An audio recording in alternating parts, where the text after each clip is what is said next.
on his way. Devil is on his way. Devil is on his way, motherfucker. The devil gonna make you pay. Fall to your knees. Devil is on his way. Fall to your knees. Devil gonna make you pay. Fall to your knees. Devil is on his way. Motherfucker, he's on his... Mountain Murders is an Appalachian true crime podcast. Listener discretion is advised. The show contains graphic language and depictions of violence. It may not be suitable for all audiences. We say fuck a lot.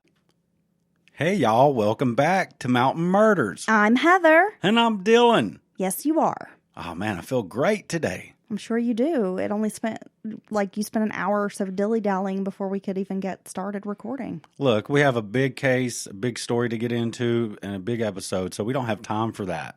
We don't. Nope.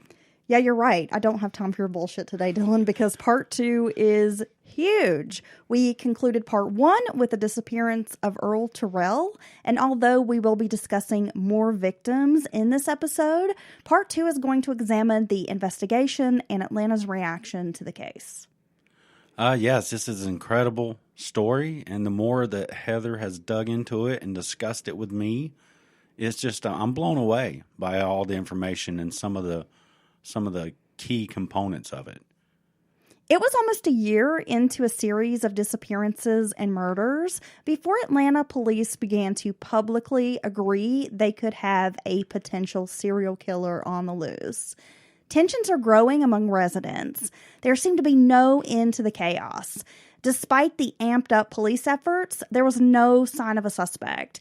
And to this day, the killing of black children from low-income families hasn't resonated in America's psyche as it should. Because look at the case of JonBenet Ramsey. She was one little girl, and everyone knows her story. Well, yeah, and oftentimes affluence comes in those cases too. But yeah, I mean, it's hard. You can't ignore what you're talking about. And it still happens today. And I just don't understand when we're going to evolve as a society to include everyone. Though Atlanta was a picture of black success, they had black colleges, entrepreneurs, political leaders, musicians, entertainers. There was still a looming cloud of racism. Step outside the city limits and you'd encounter Confederate flags, racial slurs. The Ku Klux Klan was still very active in Georgia at this time, with an estimated 10,000 members in 1981. Wow, that was kind of a stronghold for the Klan, it sounds like. Writer James Baldwin visited Atlanta to report on the missing children, and he said, quote, "The New South? Do not come here looking for it." Oh, well, that's so he didn't get a good impression of the area. No. After Reconstruction, many law enforcement officers also had affiliation with the KKK. Throughout the 1940s and into the 1960s, officers were known as Klan cops because they literally had a hood in the trunk of their car for meetings after shift. The Klan and law enforcement became one and the same. When Atlanta did push to hire more black officers, they were given strict rules, such as no black officers were allowed to arrest a white person. The African American community saw the police as enforcers, and it did little to build trust. My God, how could you tell someone that when you're going to hire someone to be a police officer that they can't arrest certain groups of people? I mean, that's ridiculous. You could literally be a black police officer watching a white person committing a crime, and you were not allowed to make an arrest. You had to contact a white officer or a supervisor to come make the arrest. That's just stupid. Right? I mean, that's ridiculous. Around the time the killing started, Atlanta PD didn't really have a dedicated unit to missing persons. For the entire city, there was one sergeant and maybe 2 to 3 detectives who worked other types of crimes, but were also tasked with handling missing persons cases. So this handful of detectives didn't even do missing persons full time. Right. In the late 1970s, these few officers were handling around 500 missing persons and runaways cases a year. There was no support for these officers. Yeah, and there's no way they can give proper resources or attention to any of the cases. So in trying to work all these cases, they're really not working any of them. Mayor Jackson paid a visit to the White House asking Ronald Reagan for help. Not only was the FBI dispatched later that fall to assist, but Reagan gave $1.5 million federal dollars to work this Atlanta child murders case. A task force, including APD, the Fulton County Sheriff's Department, and the Georgia Bureau of Investigation, was finally set up on West Peachtree Street. It was geared with sophisticated computers and volunteers who worked the telephone lines because they set up a big tip line. Atlanta police had spent $230,000 on the case to date, and residents raised about $100,000 for a reward. Detectives were back to the basics on this case. They had to focus on street-level work, talking to people, although most residents were resistant to cooperate with law enforcement. Again, they had little forensic evidence, so they were pretty much stuck at square one, solving these murders. Yeah, so the citizens raised $100,000 in the early 80s, which is a tremendous amount of money. I think that speaks to how the community feels about it, and everyone's involved and scared and wants it resolved. And now they're flush with some federal dollars and local money, and because we discussed budget issues, oftentimes drive whether or not they want these big task force and things like that. And it sounds like you're finally ready to do something about this. In the meantime, Camille Bell, if you remember, that was victim Yusuf Bell's mother. She was like a fiery force to be reckoned with. She started a committee to take the community back. STOP, as it became known, spread. Bell was a firebrand, a great organizer and media savvy. She became the spokesperson for parents and of the Committee to Stop Child Murders. Being intelligent and relentless, the camera ate her up. She went to city council meetings demanding accountability. She called out the incompetence of the police force. Camille would show up in the mayor's office, not leaving until she got a meeting. And Mayor Jackson was not notifying the city of Atlanta that this was a real problem, and she expected him to do something about it. Yeah, I think this woman is amazing, very amazing woman. She wasn't just making a few statements here and there as the mother of one of the missing children. This was a full-on machine she's created. She was a crusader. Yes, and she's organizing in the true sense of the word and has, everyone involved and they have an agenda, and she's not playing around. She will not be silenced. Well, she makes a good point. I mean, the mayor owes the city this information.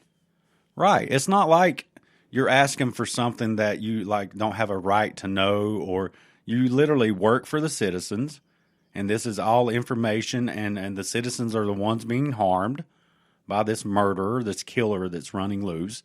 So you should be you should be informed about the investigation and what's going on. But politics definitely played a role in hindering the investigation. Since Atlanta was rebranding its image as a good place to work and live, attracting new businesses, and with the opening of the airport, the news of a serial killer preying on children would be a PR nightmare. In lots of minds, Mayor Brown was trying to keep white folks and their money flowing into the city. Astonishment that the police department was ignoring child murders could be potentially disastrous for Jackson and Public Safety Commissioner Lee Brown. Camille Bell, not one to mince words, told the media that Atlanta's leadership was shucking and jiving. Oh, well, I like that because she's putting a lot of the issues kind of into one statement, the problems that are exist. But one thing you could do about that, you could solve the case. You could go out of and that lets people know that if I do come to Atlanta and something happens, the machine of the city is going to take care of me. So, I mean, you can almost use that to your benefit, but you got to lean into it and you got to work the case instead of trying to sweep it under the rug. The big question became, why weren't more resources being put into solving this? The investigation didn't begin picking up steam until 9 kids were already missing and dead. Well, there you go. That's the problem. That's why it looks bad, is because you had the way you're handling it. So you change the way you're handling the situation, and it will be better. Chosen to lead the Special Task Force on Children was W.J. Taylor. Now, Taylor had a background as a traffic cop. He had worked with the SWAT team and in community affairs, but he had no background in homicide and little to no experience in investigative duties.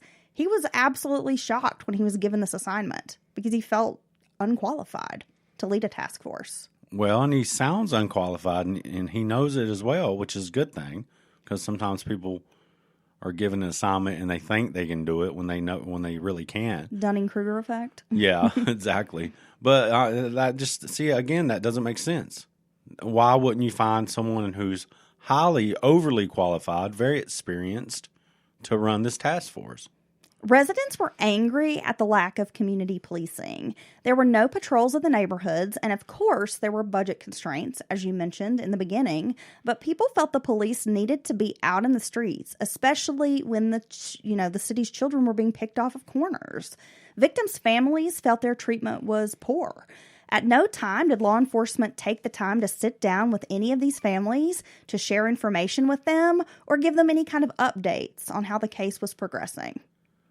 Now, could you imagine this case being handled like this in this day and age? No. Now, I'm not saying the system's completely perfect, because we could pick it apart on a lot of situations, but just could you imagine families coming to the social media and the news and saying this is how we're being treated? More than like 10 families or whatever with murdered children, it would be a damn disaster. Well, after filing the initial missing persons report, most families had one other interaction with police, and it was usually when they came knocking at the door to show the families a graphic crime scene photo, and they were asked to ID their child's body. And that was it. And that's how they were approached to ID the body of the children, shown some graphic picture on their doorstep. Yes. That's okay. That doesn't sound proper to me at all.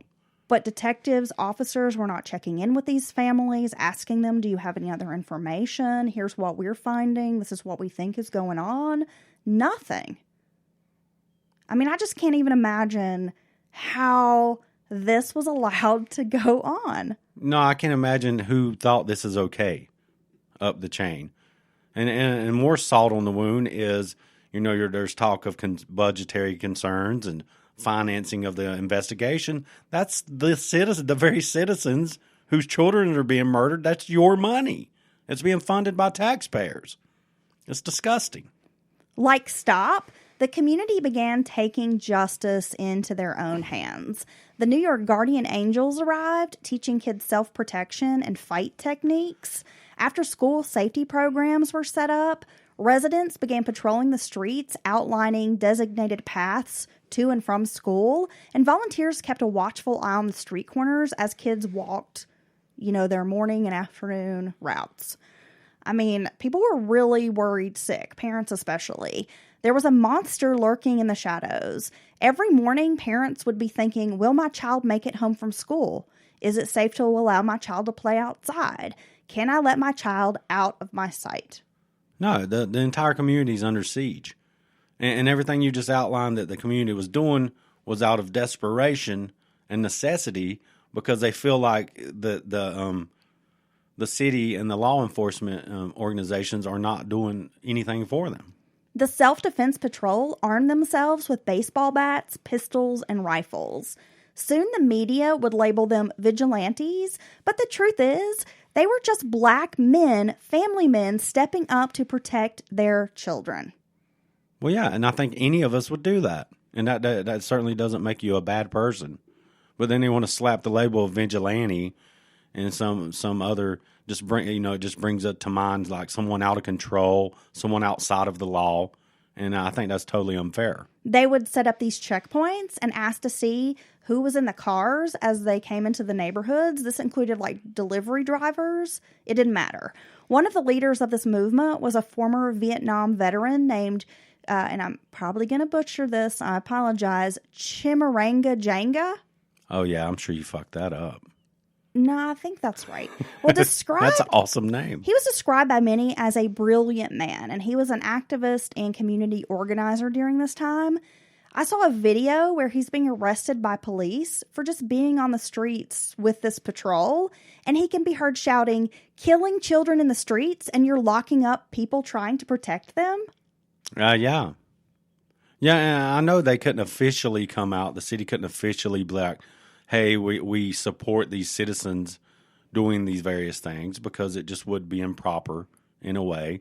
But behind closed doors, with all these concerns about manpower and budgets, you might be like, I would be thankful, kind of, the way the neighborhoods are rallying around themselves and doing everything they can to help. Well, it's almost like these people were just creating a community watch type of program. Yes, which in a white neighborhood, people would not think anything in the world about it, right? They would turn a blind eye to the community watch. If anything, they would be like congratulating these residents on, being so helpful. But because it's in the black community and it's these black men doing the patrols, they have to paint this image that they're the problem. Well, and that's because in this atmosphere, it's not just about the child murders. It's not just about this neighborhood. You have these, you outlined this racial tensions and leftover things from, even decades before that, that's affecting what they're saying as well. But you just had a good idea.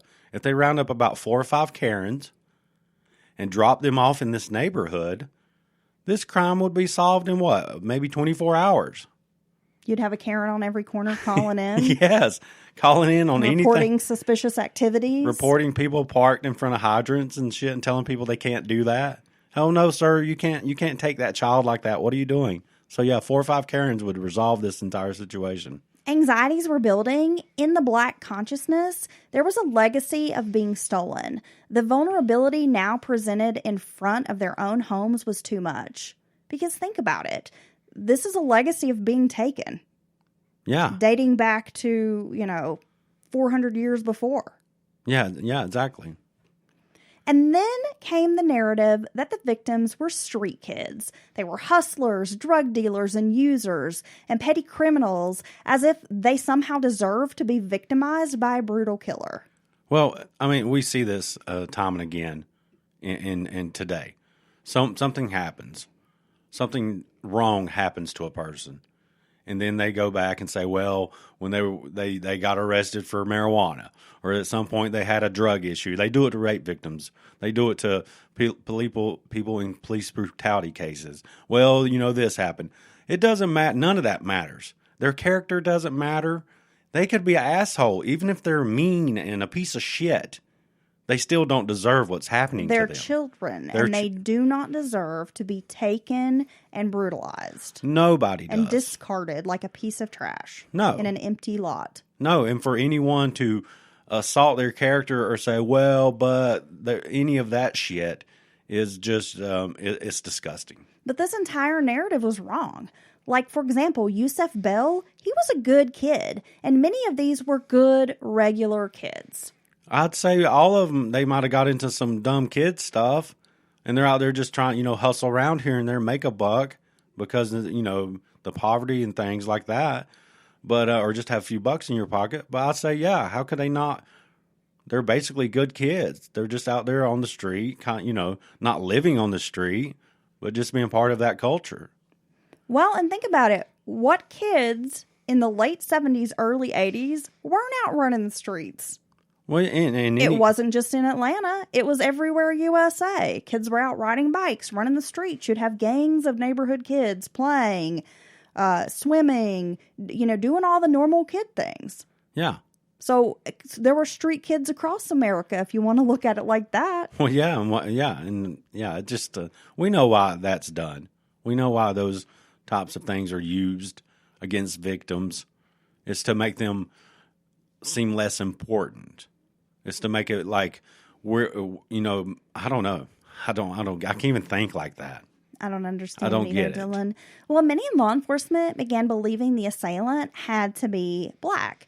A white person would be noticed in these neighborhoods. Yet residents disputed this notion, saying that white people were in these neighborhoods all the time as insurance salesmen, utility workers, delivery drivers, and yes, there were plenty of white people showing up in these neighborhoods to buy drugs. Well, yeah, white people are supporting drug sales all across America right now, right? We discussed Anthony Carter's murder in part 1. When detectives took a closer look at his case, they learned that the 9-year-old raised himself. His mother, Vera, was a prostitute, and at times they had no electricity in the house. She would buy him a Happy Meal early in the day, which would usually be his only meal, and he would sit in the dark on a mattress in the living room eating. His mother would work the streets all day and into the night, so Anthony was left to fend for himself. An FBI agent who helped with the investigation felt that Vera was responsible for her son's murder. Now, he claims she even admitted that she had stabbed her son. The agent felt she had a motive as Anthony got in her way. Others were outraged that agents would accuse parents of harming their children, even pointing out that if Vera had confessed, why wasn't she indicted? But even the FBI agent said they didn't really have much of a case. A confession didn't mean a conviction. They had nothing to tie Vera to her son's murder except her word. Wow, I don't, that's interesting if any of that's true. But I mean, I guess we're just taking the agent's word for that because there's nothing officially happened, right? Well, this agent was saying how he didn't feel like all of these murders were tied to one serial killer. That yes, there potentially was a serial killer, but that there were some other explanations for a few of these murders. Well, I think I would agree with that, given the difference in MO and some of the stark differences in the victims as far as who they are, their sex, their descriptions. So, yeah, I think I could, and it's almost like they're just lumping it all together instead of trying to work the ones that don't belong, doing the work. I don't know. And it's hard for the police too in this situation to do the right thing. I mean, it's maybe they're not even used. They don't even know how to approach a case like this. I mean, this is long before the mentality we have nowadays and investigative leaps and bounds of forensic science and just profiling. So, I mean, we have to remember that as well. Victim number 12 was a 13-year-old named Clifford Jones.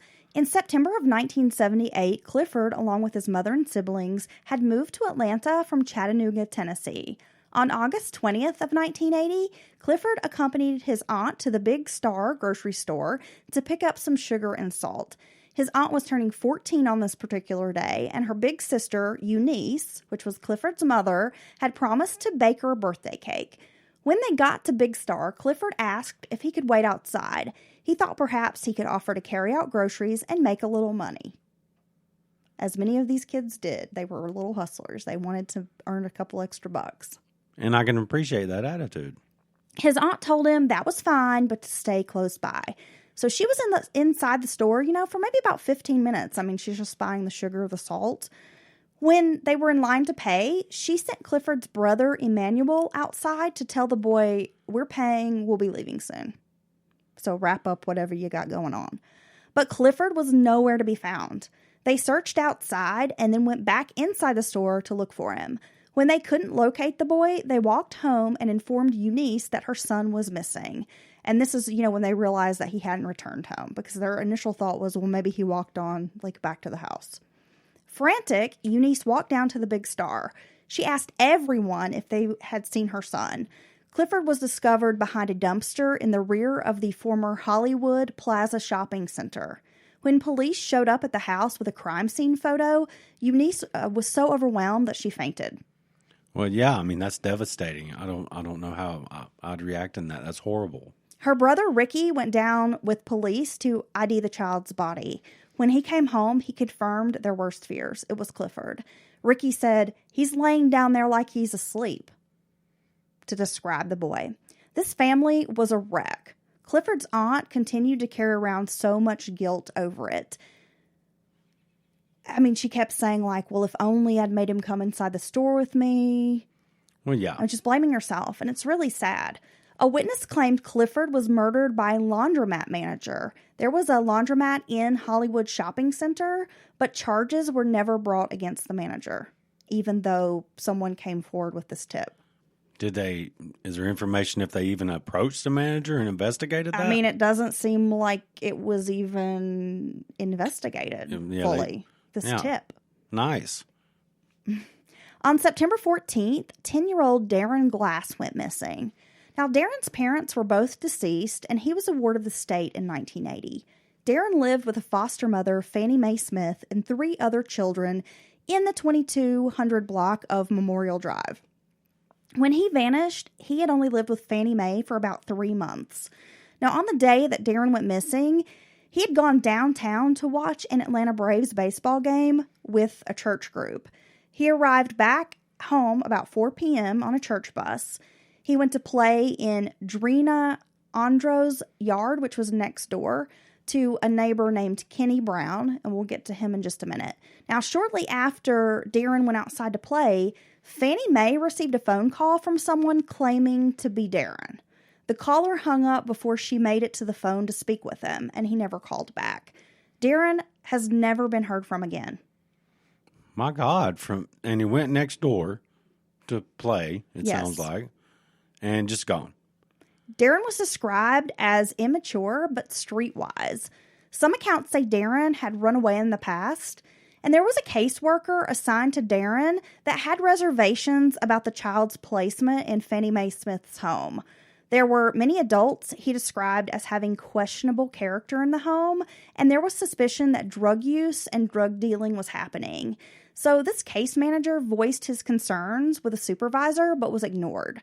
One of Darren's foster brothers claimed he knew where Darren was and had gotten phone calls from the boy as late as November 1980. Really?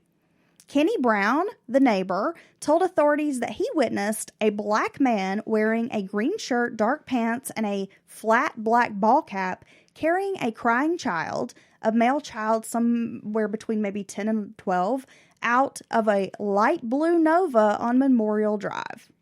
Ah, the blue car. The blue car again.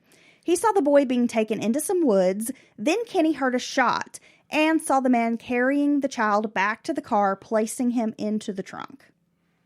Well, damn, he saw a lot, didn't he? Again, a witness claiming to see this blue Nova, as you mentioned, Dylan, and Darren has never been seen or heard from again, and his body has never been found. See these kids, Clifford's, in front of a grocery store, asking people if he can carry their groceries. You know, I gotta assume there's people in and out of the store. Boom, he's gone. Nobody sees or hears anything. This Darren, next door to neighbor's house, gone. Nobody sees anything. That's the part of this I just don't get. That whoever is doing this is good at what they're doing. In October, a citywide curfew was imposed to keep children under the age of 15 off the streets past 11 p.m. while the investigation continued. On October 10th, the body of 12-year-old Charles Stevens was found one day after he went missing from his home. Charles was discovered in plain sight on a grassy hill near the entrance to Longwood Mobile Home Park. Charles had reportedly been at home watching TV and drawing. Then he left to go visit a cousin his cousin's name was Carver Holmes. Now, a neighbor claimed to see Charles playing on a skateboard in front of his house. When his body was found, he was missing a t-shirt and one shoe. Rub marks were found on his nose and mouth. Medical examiners ruled his case his cause of death to be undetermined asphyxiation. Oh, so... But, not quite sure how he had asphyxiated.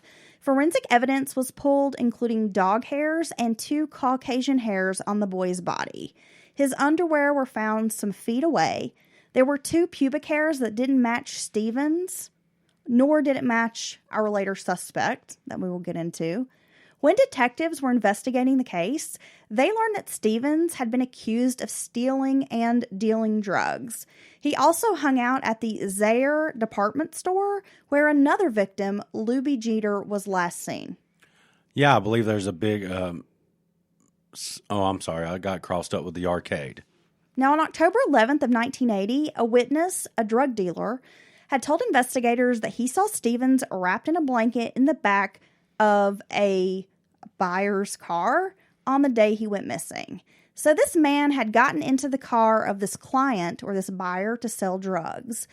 When he saw the lifeless body of the boy, he asked the man what's going on, and the buyer became angry and said that the boy was just all doped up. The drug dealer informed police that this particular client was a pedophile who had offered him money if he could procure young boys for him to have sex with.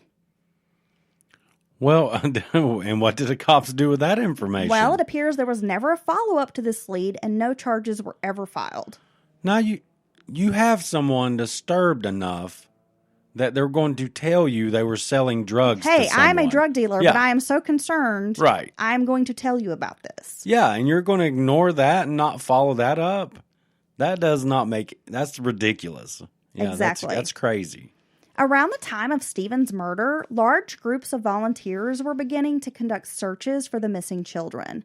College students organized the volunteers at Clark College, announcing the search area on the morning of the event so that any potential evidence couldn't be tampered with.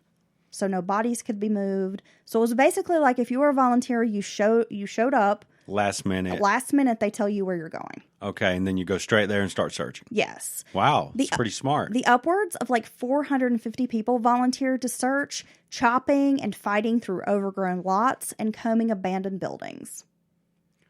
Yeah, see that, and all these different people organizing and doing the citizens rallying around themselves, it actually gives you an idea of the time that's passed to allow all these people to come together with these different ideas and to organize and stuff.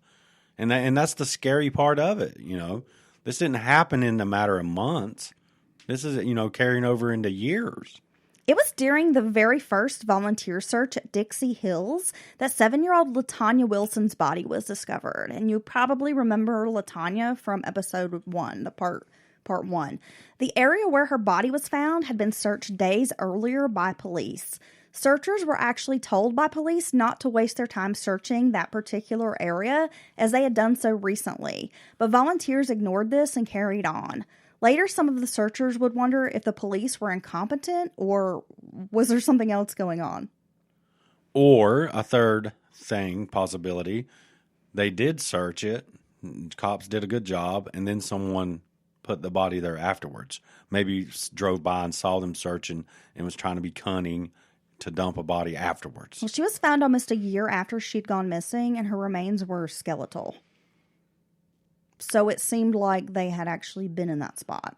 Okay, well, yeah. No, that makes sense. Let me back up what I just said because that doesn't make sense, that you would arrange bones there. Yeah. Yeah, I mean, I think she had been there for a while, and that's why people were like, what the fuck?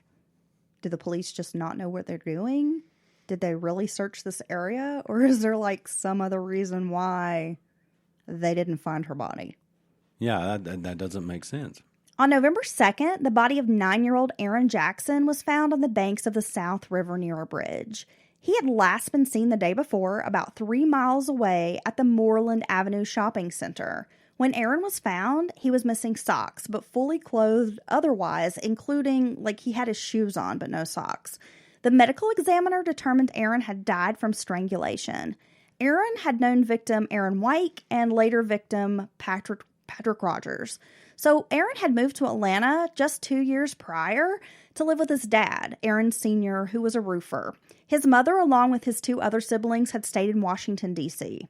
Aaron, like other victims, was known to frequent a public pool in the summer. A witness came forward to say that she had seen a man at the scene around the same time Aaron had been killed.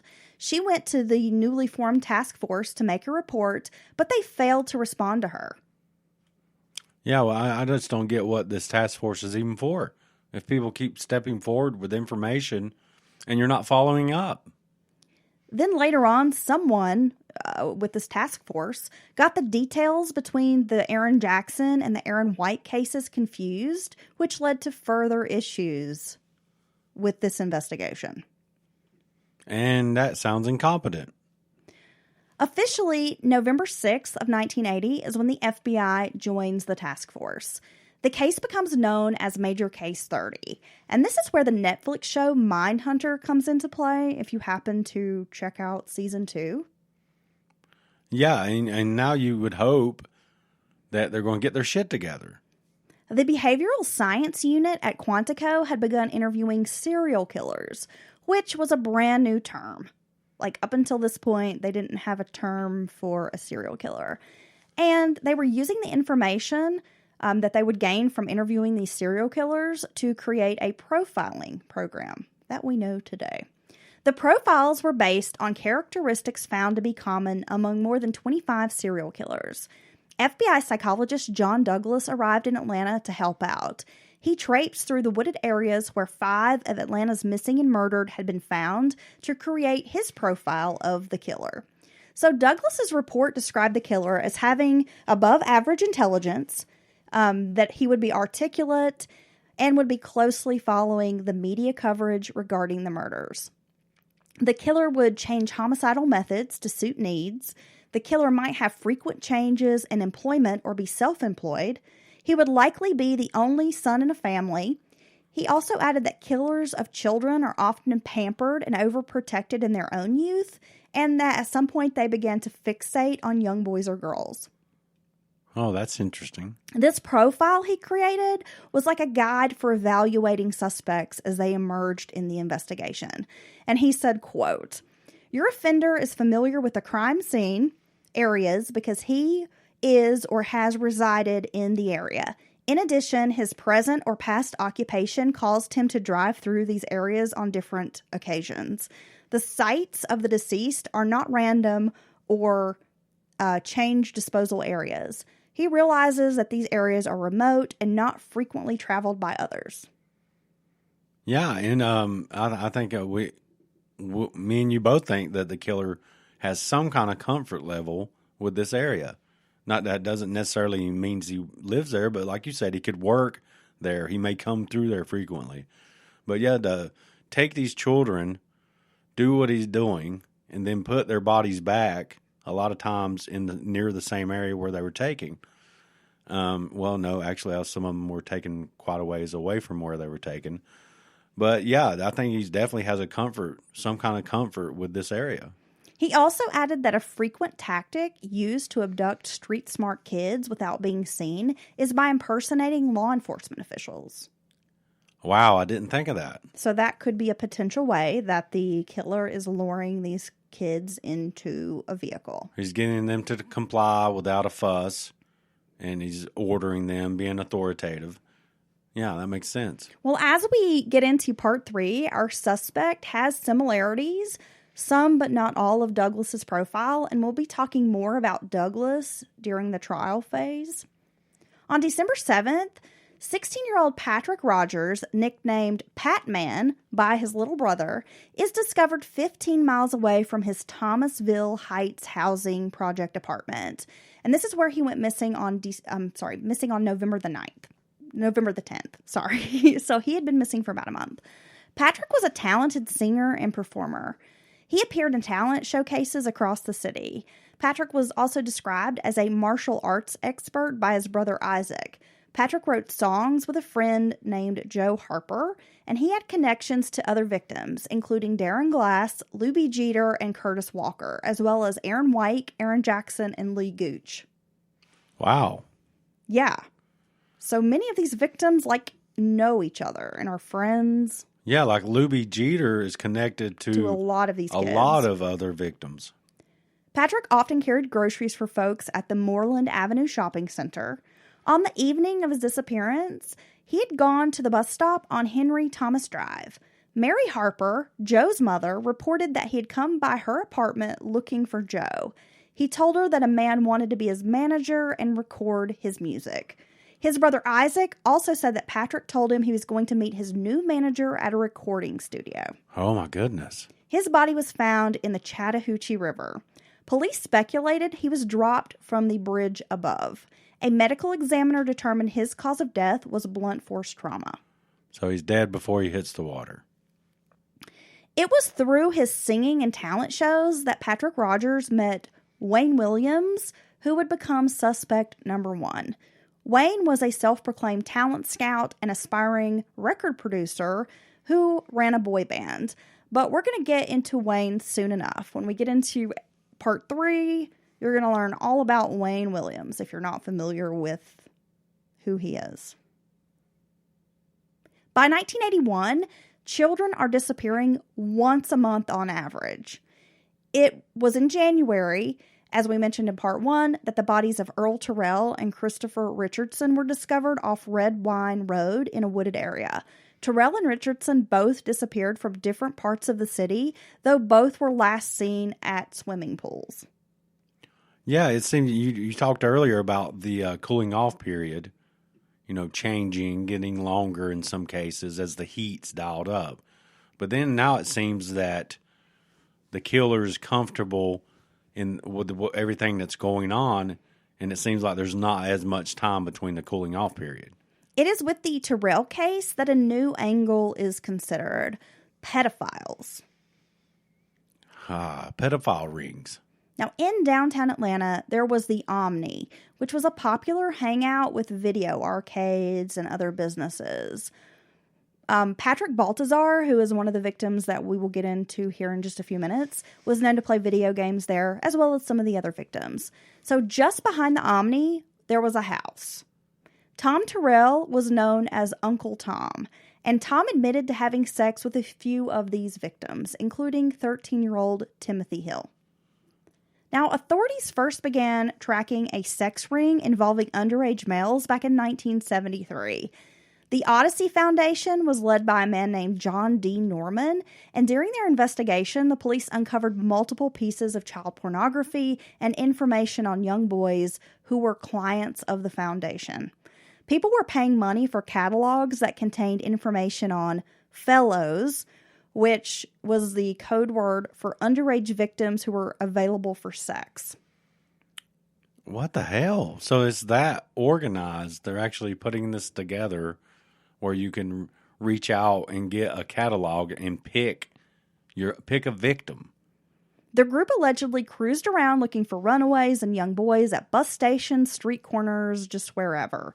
In 1977, 2 child pornographers were arrested in Illinois, and that led authorities to this spider web of sex trafficking that stretched all over the United States.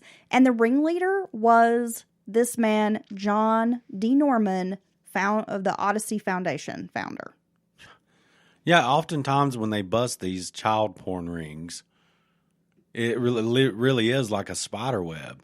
It quickly spreads out to other regions. It can even spread around the world, the connected groups. And I honestly think that murder, or not murder, but death penalty should be assigned to any of these people that harm children. Well, there was proof that this ring stretched down into Atlanta. Well, and that makes sense because Atlanta's a very important hub of the South. And an international hub as well once they opened up their very large airport. Well, during the 1970s, Atlanta, like a lot of big cities, had a seedy sexual underbelly. The Peachtree Corridor had bathhouses, massage parlors, and plenty of sex workers. A famous pornographer named Mike Thievis, known as the Sultan of Smut, was working in the area. 40% of his business was child pornography. Oh, my God. A man named John David Wilcoxon had a sex ring with about 100 boys. He would take photographs of the children, sell them, and sometimes offer child prostitution. Victim Earl Terrell and Luby Jeter were known to frequent Wilcoxon's home. When Earl Terrell made the walk from the swimming pool on the last day he was seen alive, the boy passed by Wilcoxon's home. Well, I mean, this is a very important possibility, a possible connection to what's going on, don't you think? Oh, definitely. Now, eventually, Wilcoxon would be arrested and convicted when a massive cache of child pornography was discovered in his home. And although witnesses claimed the boys had a connection to Wilcoxon, police primarily dismissed this notion. Why? I mean, do they say why? One of the reasons why is because the bulk of the child pornography was of white boys. Yeah, well, yeah. I mean, I kind of get their point, but I mean, you're also going to strike at what victims are in your close proximity as well. I mean, I don't think that necessarily means that that might be what most of his clients for his child pornography want, maybe. Well, if he's mailing it across the United Yes. States or whatever, but if he's offering child prostitution, who's to say there aren't clients who are looking for sex with an African American male, or are just willing to have sex with whatever child is available? Well, that's what I was about to say. They just want to get a victim. I don't think you get to be as picky when you're preying on children, right? Well, I don't know. It's just child pornography and sex trafficking rings and stuff just disgust me to my core, to the very bottom of my soul. I mean, it just pisses me off. It is grotesque. I could kill. I have no doubt that I could murder someone that was doing that. Same. If I knew I could stop them or save some kids. It's like I have this Dexter compulsion to like track down these predators or something. No, I could totally, maybe I shouldn't even be saying this, but I could kill them and not lose a wink of sleep. I would feel good about it. No, they are the like one group of people that I really have no problem subjecting them to like horrific death penalty, like firing squads and shit. Oh, so you give them like some hostile shit where they're wheeled into a room and you have all your accoutrements and your instruments like over hostile? there? Yeah. Right. No, I wish we could do that. That should be the sentence. Luby Jeter is a name that I've mentioned multiple times, so let's get into Luby. 14-year-old Luby, like other victims, often carried groceries for extra money, and he worked at the National Pride Car Wash on Memorial Drive. He would often get air fresheners to sell. On January 3rd of 1981, Luby was last seen at the Stewart Lakewood Shopping Center, where he was selling air fresheners outside the Big Star, the grocery store. A man identifying himself as the killer made phone calls to police. The phone calls were traced to Stewart Avenue, not far from where the shopping center was located, the one where he had gone missing. This is also where Charles Stevens had gone missing in October of 1980. Luby's body was found in a wooded area on Van Diver Road. He was missing his clothes and wearing only his underwear. His jeans and belt were found in a bag tossed into a creek, and he had been manually strangled. Fits perfectly in the MO of the killer. Luby's case will be important later, as it will be a basis for appeal in Wayne Williams' murder convictions, which we'll talk about in part 3. A police informant named Billy Joe Whitaker would come forward with information that a Klansman named Charles S. Sanders confessed to killing Luby Jeter. Police did look into Sanders as a suspect. So, in 1981, the Georgia Bureau of Investigations feared there would be racial problems in Atlanta if the purported Klan link became public. They had recorded conversations between the informant and Sanders, including Sanders' family members, back in 1981. So, they wire up this informant, send him in. So, for like weeks, even months, this informant is recording tons of conversations between Charles Sanders, other Klansmen, members of the Sanders family. Now, Charles Sanders is some kind of character. He is he is scary. I mean, he's a full-blown criminal. He doesn't mind. He's very full of hate. He's real with his Klan stuff. He's not just some kind of a poser. He really believes these things. But yeah, he's a very scary individual. Well, that same year, Robert Ingram, who headed the GBI's crime unit, ordered the tapes and other evidence be destroyed. And this is while the investigation into the child murders is still ongoing. That is ridiculous. Why would you do that? So this case on Sanders is closed. Ingram had also gotten lab reports from the Sanders home on dog hairs and carpet fibers, but he said none matched the missing and murdered children. Yeah, but isn't he on tape saying, talking about getting another kid, going to get another kid? Yeah, Sanders admitted that he killed Luby Jeter and often on these tapes discussed murdering black children in Atlanta. That they would go hunting, they would snatch a child and kill children. Okay, so even if you didn't think this was true, but you're still in the middle of an investigation, you spent time and resources gathering this information, you would keep that information until the case was resolved. You would keep it.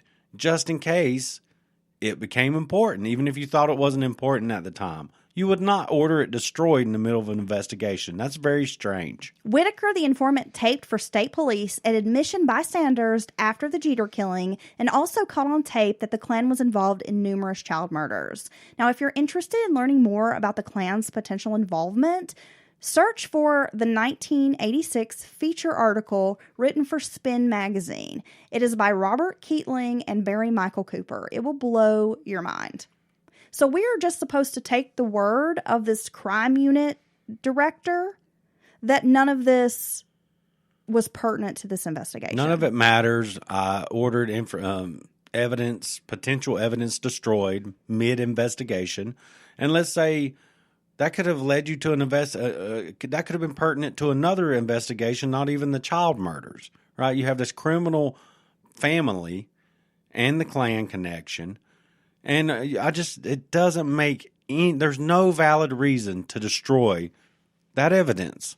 There's so many reasons to keep that evidence. Well, there is. So it's like, A, did he destroy it for the political reasons that he didn't want to start a race riot? Or B, was he one of these like good old boy cops that himself was a fucking Klan member and just didn't care? Well, and just was hindering the investigation because he didn't want to bring this to light. Well, I mean, that's more logical than any other reason you could describe. I mean, that was one mission of the Klan, was to infiltrate law enforcement and government at all levels. And at one time in this country, they did a pretty good job of it. But yeah, that Spin article you mentioned, you sent me that literally blew my mind. It's a very long article, but it will tell you everything you need to know about the possible Klan connection to the Atlanta child murders and just a lot more. Yeah, there's so much information, and I wanted to touch on it, but of course, this is already going to be like a 3-part show. You could do an hour podcast on that article. We totally could. So we can't dive into all of that, but I highly recommend, if this case interests you, go check out that article because it is very fascinating. It is. And it really will make you question everything you thought you knew about this case. And that's the point. It's not just about the Klan and all that, but it's as far as the possible connection of the Klan to this case. I mean, it is. At first, I told Heather, I said, "Well, if any of that's true," she's like, "Oh, that's a very I don't know the right word, a well-known article from back in the day but from a very world-renowned journalist." She's like, "This not just some bullshit guy on a blog or something." January 23rd of 1980, the body of 15-year-old Terry Pugh was located in a predominantly white neighborhood 17 miles away from where he had been seen 2 days before. An anonymous caller told police where to find the boy's body. Terry knew victim Edward Smith, as they lived in the same apartment building. He was also friends with Lou B. Jeter. Pugh had dog hairs on his body. He also had abrasions on his elbow and bruising on his head. A medical examiner determined Pugh had died by strangulation. Now, on the day he had gone missing, Pugh's brother saw him board a bus on Hollywood Road around 3 p.m. He had asked a neighbor earlier to play basketball, but it was raining, so the kid declined. Instead, Terry decided to go to the A&P store near Memorial Drive to trade in some bottles, get a little money. Then he took his money to a Crystal Burger. Hey, Crystal Burger. Yeah, babe. And a few years later, skeletal remains are going to be found in the same area, but the second victim's identity remains unknown. So in the same area where Pugh was found, they found another body. Yeah, see, that's what's striking about this case. Every time they go looking for one or search an area for another victim, boom, they've at times found multiple other bodies and victims, remains, while they're looking for someone else. Well, and if you think about this, so most of these victims, their bodies are found within, a couple miles of their neighborhood or around the same kinds of areas, right? So his body is found 17 miles away in a predominantly white neighborhood. So you're thinking, how does a kid without a car end up all the way there? And it really makes me consider that the Klan possibility could make sense here. By just taking him somewhere else and dumping him that far away? Yeah. Yeah, that's true. Because otherwise, he had no reason to be in this neighborhood. It would be difficult for a child without a car to get 17 miles away. No, that's a good distance. And it's odd to think that this killer who's been dumping bodies all over Atlanta is going to drive 17 miles out of the way to dump this body in some random neighborhood. Without a reason for doing that. Right. Yeah. So Patrick Baltazar was a busy 11-year-old. He sold newspapers, cleaned at Fisherman's Cove restaurant, washed dishes at Papa's Country Buffet, and he sold cotton candy at the Omni. I love these kids, man. They have such a drive and they don't play around. You know, they're not, you can't classify any of these kids described as lazy or goofy or unmotivated. Definitely. In the days before his disappearance, Patrick had called the task force, claiming that the killer was after him, and no one followed up with this child. Now, is Patrick the one who was talking about, I'm going to find that killer and get the reward money? I'm not sure, Dylan. Yeah, I believe he may be. I may be wrong, but there was one of the children was, because it was everywhere about the reward and stuff, and he kept saying, I'm going to track him down and find him, and, get him off the street and get the reward money and help my family. Well, on February the 5th, the boy was given some money by his father at the Fisherman Cove restaurant. That's where his father worked. And the boy headed to the Omni to play video games at the arcade until midnight. Only hours after Patrick was last seen, his body was discovered in the Corporate Square Business Office Complex between I-85 and Buford Highway. Patrick had scrapes, bruises, and dog hair was found on his body. He died from strangulation. A rope was found near Patrick's body. A dental assistant who worked in one of the office buildings had seen a light green Impala parked in the lot around 7:15 on the morning that Patrick was found. A white man in his 20s with shoulder-length brown hair was sitting inside the vehicle, and it was not long after Patrick's body was found by a maintenance worker. These are identical. Scrapes, abrasions on the body, rug burns, maybe, strangulation. I mean, dog hair. It's just crazy how identical many of this victims are. I just don't understand how they can't seem to get this investigation really going, get any steam in it. Well, we've had multiple cases where a witness has seen either a blue Nova or this light green Chevy. Yep. Right?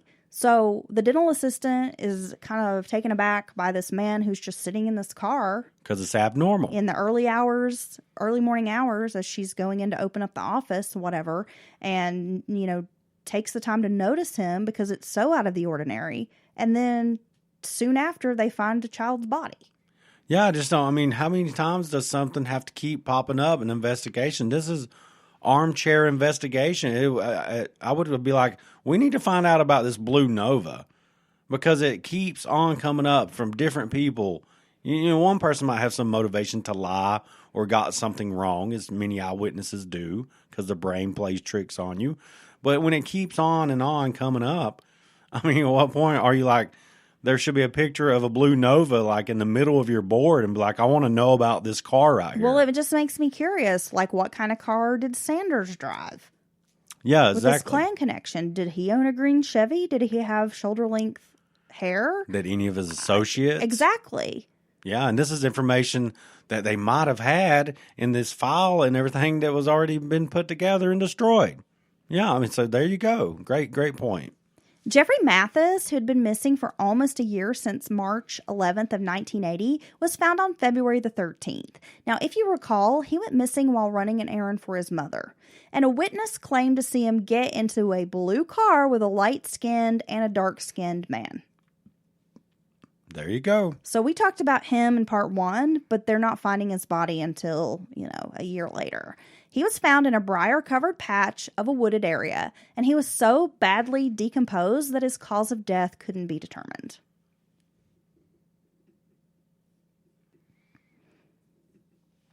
It was during the months of February and March of 1980 that 6 more bodies were found. They were linked to the previous homicides. So among the victims was the first adult male that was found, and his name was Eddie Duncan. 13-year-old Curtis Walker was found on March the 6th. He had last been seen on February the 19th. Walker resided, like other victims, at the Thomasville Heights housing project. On the 19th, the boy went into a gun shop looking for work on Buckhead Highway. He then went to a shopping center near Hightower Road and disappeared. Tracking dogs were brought in to catch his scent, but it was lost near Center Hill School. A local reverend received phone calls from someone claiming to be Curtis's killer. He was found in South River by Flat Shoals Parkway. A fireman crossing the river found the body as it had snagged on a log. The body was less than a mile away from Chapel Hill Harvester Church, where the reverend worked. So again, a body in the river. So it's like there's been a change. The killer's changed how he's doing it, where he's dumping the bodies. Yep. Throwing them in the rivers now. All of his clothing was missing except for underwear, which that's kind of escalated as well, because in the beginning all of the bodies were found clothed, or they might be missing like one article of clothing, one shoe, but or now something. we're getting to a point where the victims are just being discovered wearing only their underwear. His cause of death was said to be strangulation with a cord or a rope. Now, a witness claimed to see a green Chevy parked near the body site days before the discovery. Just like in the parking lot. Just like in the parking lot. Now, 15-year-old JoJo, or Joseph Bell, disappeared on March 2nd of 1981 after playing basketball with a friend at Agnes Jones School. And this was the school that LaTanya Wilson attended. So again, another tie to a victim. JoJo lived with his grandmother. His mother was in prison for killing his father. Oh, that's sad. So this is a child who's, had a pretty sad life. He worked at Captain Peg's Seafood. Captain Pigs? I guess it's Captain Peg's. Okay. Interesting. A 21-year-old witness said that he saw JoJo get into a station wagon with Wayne Williams on Westview Drive.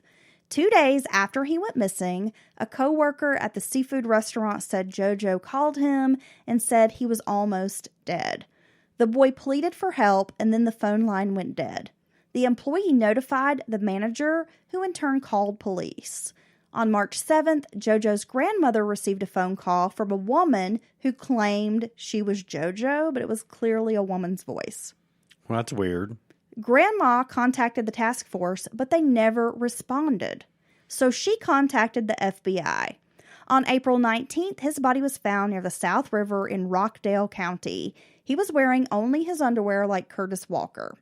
A witness signed an affidavit saying that she'd seen someone, not our suspect, Wayne Williams, murder the boy at a house on Gray Street. This house was also owned by a known pedophile, Tom Terrell, that we had just discussed earlier. No way. Uncle Tom Terrell. Yeah, there's so many other sketches, which there's the one sketch that remarkably looks quite a bit like Wayne Williams. I think we've all seen that. But there is quite a few more sketches that have been generated through the course of this investigation by eyewitnesses that look nothing like Wayne Williams. And there's one in particular that comes from multiple eyewitnesses, that are separated, and it's the same guy with stringy hair, kind of longish, the sunglasses, like and maybe a light-skinned black man or a white man. Yeah. So this is another interesting tie to some of the other cases. So while JoJo's mother was in prison, she befriended a woman who turned out to be Alfred Evans' sister, one of our first victims. I believe he was the second victim. And JoJo was also friends with victim Timothy Hill, who would become the next victim. What the hell? Yeah. Damn, it's crazy how interconnected all these people seem to be. So this killer or killers is literally working basically the same area. The same area. Not the same street maybe per se, but the same neighborhoods, the same part of town. The same shopping centers, yes. The same housing projects. Right. Yes. That's the scariest part of it. They're not going all over, doing this. They're doing it from the same area. So we've got this witness signing an affidavit saying that she saw JoJo at the house on Gray Street where known pedophile Tom Terrell resided, and that Terrell was murdered in this house, right? He is good friends with Timothy Hill, who is our next victim. So 13-year-old Timothy Hill, he knows many of the previous victims. He had family who lived across the street from Eric Middlebrook, for example, good friends with JoJo. On March 11th of 1981, Timmy was playing in the backyard with his niece. He departed the backyard, and she says that he got into a taxi. Neighbors of Tom Terrell had seen the boy at the Gray Street house on March 10th. Terrell admitted to paying the teenager for sex on several occasions at his Gray Street house. So he's saying that's why, yes, he has been around. I've had a sexual relationship with him. That's why he's here. Yeah, so the night before he disappeared, he slept over at Tom Terrell's house. A witness told police that someone, and it's not Wayne Williams, that another witness who was kind of tied up in this told police that someone would be dumping these missing bodies into the Chattahoochee River. Really? Timothy and many of the others who were missing would be found in the Chattahoochee. Whoa.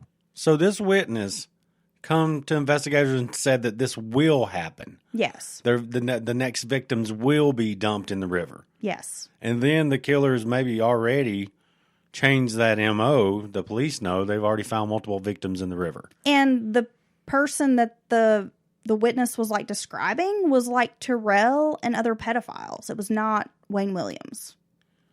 But that these pedophiles have a hand in what's happening to some of these missing children, and that they're going to be found in the Chattahoochee. And it was on March 30th that canoeists who were fishing in the river did indeed find Timmy. And like others, Timmy was wearing only his underwear. It was rumored that this particular area where Timmy was found was also a place where homosexual men who worked in Atlanta's entertainment industry were dumped in the 1970s. Like in the earlier part of the decade.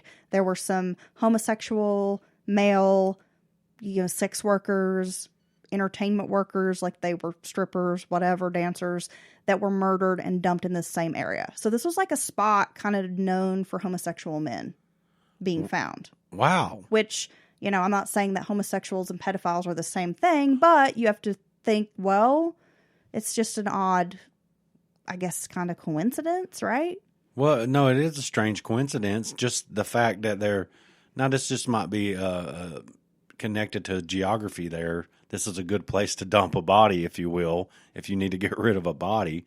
But that's kind of interesting as well, that back then there was bodies dumped there and now. But I'm blown away that what this eyewitness is telling the task force. Hey, I saw this kid being murdered inside this pedophile's home. Who they know is a piece of shit. And I know that the bodies are going to be found in this river. And then the bodies are, guess what, found in this river. Then there's a couple of bodies that have been found in this river. That's huge. That's huge. I mean, how is that not like a big deal? But there's multiple cases of witnesses coming forward, giving investigators these tips that seem like hot tips, right? That tie to the other investigation, the other cases. Yeah. That just seemingly go nowhere. Well, they're not explored. Yeah. These people are dismissed. That's a bombshell, what you're getting. This green car and the blue car that's come up over and over and over. That should be the center of your investigation, or be strongly worked, definitely. So you keep having these things, eyewitnesses, certain circumstances come up that is an obvious pattern to a couple of armchair investigators like us.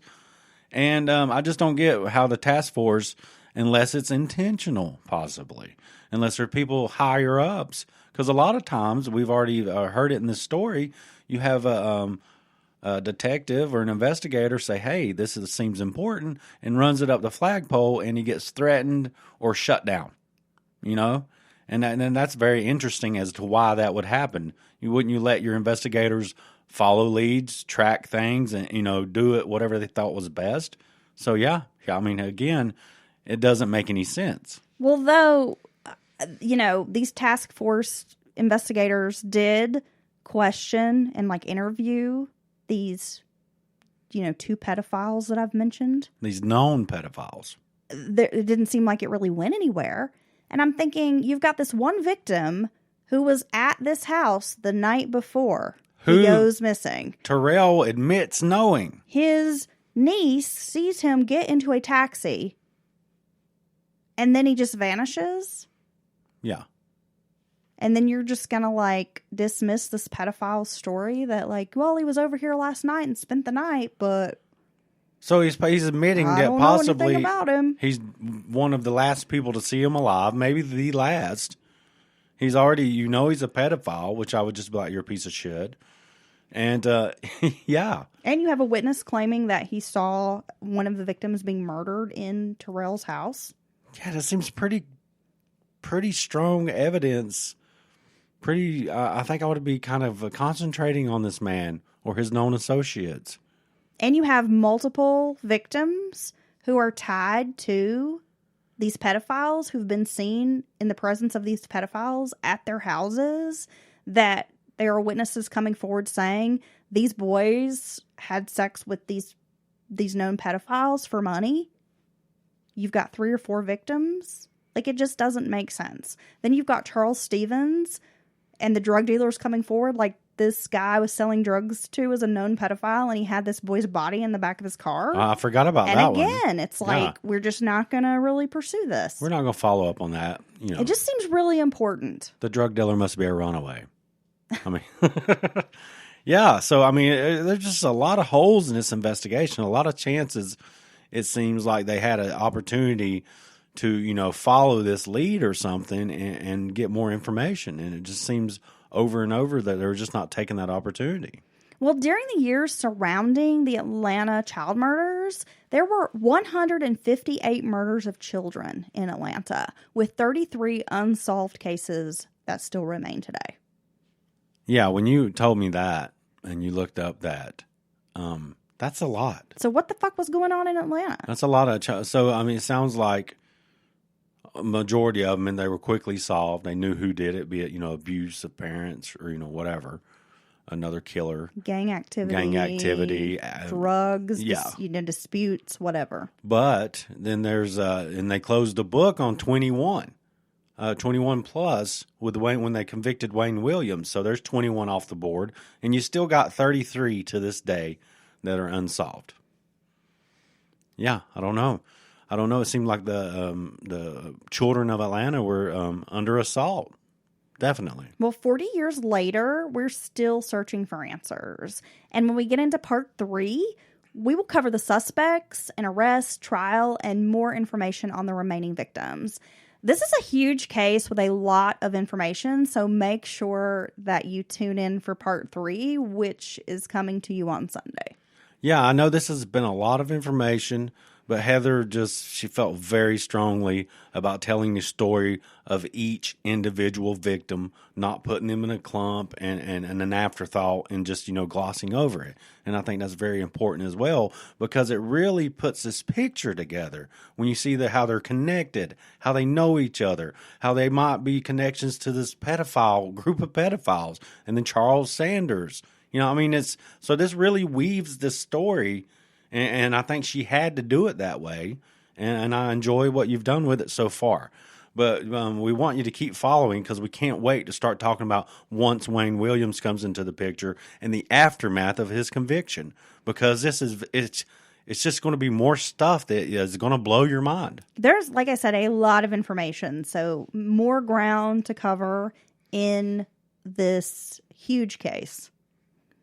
Like I said, bringing it to you on Sunday, so make sure you tune in, check out part 3. We will be dropping that on Sunday. I know we kind of filled in this week's offbeat with part 2, so hopefully you liked that, having the story kind of come at you quickly. I know that when I'm listening to one of my favorite podcasts and they do a 2 or 3-parter and I have to wait a whole week to get the full story, it can be like a little stressful, because I'm like, well, what happens next?